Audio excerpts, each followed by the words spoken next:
This is OwlUp, where learning happens in minutes, not hours.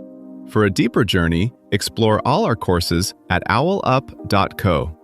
Now, let's dive in.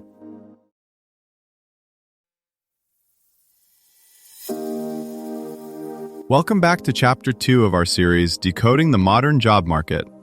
In today's episode, titled Remote Work, Opportunities and Challenges, we'll explore how remote work has transitioned from a temporary solution to a lasting norm in the job market. Get ready to uncover the benefits and hurdles that come with this shift. Let's dive in. Right now, roughly a fifth of American workers no longer commute to an office, yet many companies are still designing careers as if they do. In this episode, we step into that tension. When work can happen anywhere, what actually counts as showing up? In this new landscape, your office might be a kitchen table, a co-working desk, or a quiet corner of a library.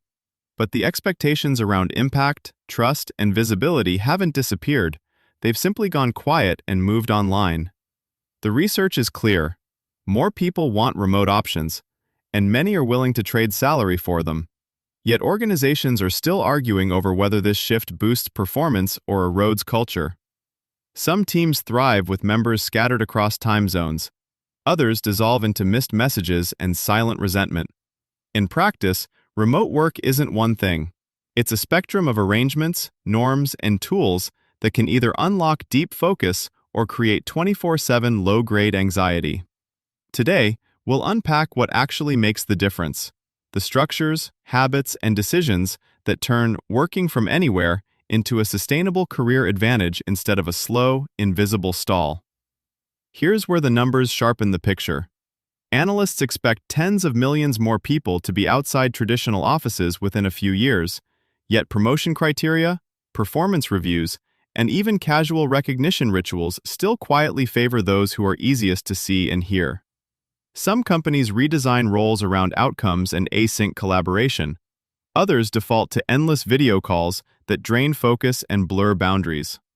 For your career, the puzzle isn't just, can I do my job from here? But, how do I stay visible, trusted, and protected when so much now runs through a screen?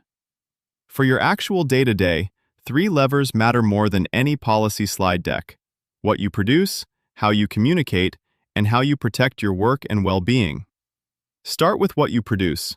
Studies showing higher output for remote workers have a catch. They're almost always looking at roles with clear, measurable deliverables. That's your first quiet career move. Make your work legible. Translate vague responsibilities into concrete artifacts: weekly summaries, dashboards, short Loom walkthroughs, before-after snapshots of a messy problem you clarified. When your manager's mental picture of you is a feed of solved issues and shipped decisions, distance matters less. Next comes how you communicate. In an office, you can patch over fuzzy expectations with hallway chats. Online, ambiguity compounds. Strong remote performers over-index on clarity.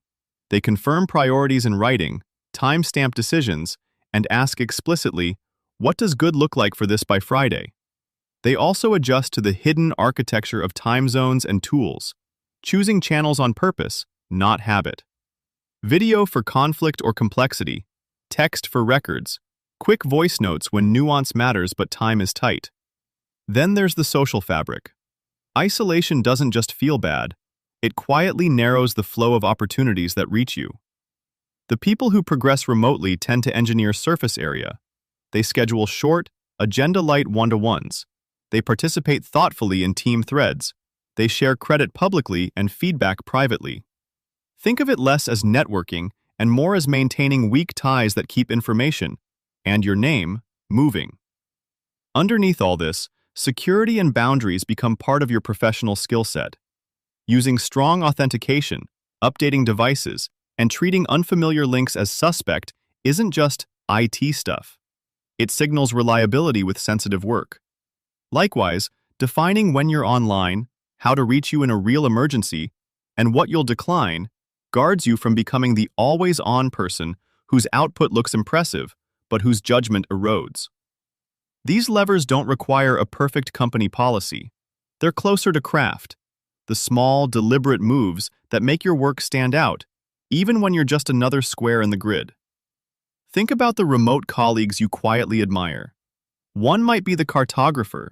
They keep a living document of what they're tackling, what's blocked, and what's shipped. Another is the radio host. Once a week, they drop a short update in a shared channel. What they tried, what worked, what didn't. Neither is louder than anyone else. They're just easier to read from far away. Concrete moves look small up close. A developer records a 3-minute walkthrough of a tricky fix and links it in the ticket. A marketer adds a one-line decision plus rationale at the top of each campaign brief. A project manager ends meetings by posting 3 bullet decisions and owners in chat within 10 minutes. These practices travel well across teams and time zones because they leave a trail. Over time, that trail becomes a quiet portfolio of how you think, not just what you do. When opportunities surface, a stretch project, a new lead role, the people deciding don't have to guess how you operate under pressure. They've been watching your patterns unfold in the background. Your future career won't be about choosing remote or office once and for all. It'll be more like adjusting sails to shifting winds. As companies rebalance costs, laws, and talent pools, the most resilient people will treat location as a variable they can renegotiate, not an identity. Expect more project-based roles, cross-border teaming, and contracts where the where is flexible but the outcomes are non-negotiable, and documented in much finer detail than today. You don't need a perfect company to make this shift work in your favor, but you do need intent. Pick a few practices, test them, keep what sticks. Over time, your patterns become a kind of signature, like a musician's tone or a writer's voice, that travels with you, making your value recognizable even to people who've only ever seen your name in a shared doc. Before next week, ask yourself, 1. If I mapped my current remote workday hour by hour, where are the 2 to 3 biggest time leaks, Slack pings, context switching, unclear priorities, and what's one concrete boundary I'm willing to set tomorrow, like scheduled focus blocks or muting notifications during deep work? 2. Looking at my current tools, Zoom, project boards, chat channels, where does collaboration actually feel clunky? Status updates, brainstorming, quick questions, and how could I redesign just one workflow this week? For example, a weekly async update Loom video instead of another meeting to make it smoother. 3. Thinking about the isolation the hosts mentioned, what's one simple ritual I could start this week, like a 10-minute virtual coffee with a teammate or a casual wins and fails Friday message that would make remote work feel more human for me and my coworkers? This was OwlUp, your daily step forward. To keep learning with structured courses and more insights, go to owlup.co. Until tomorrow!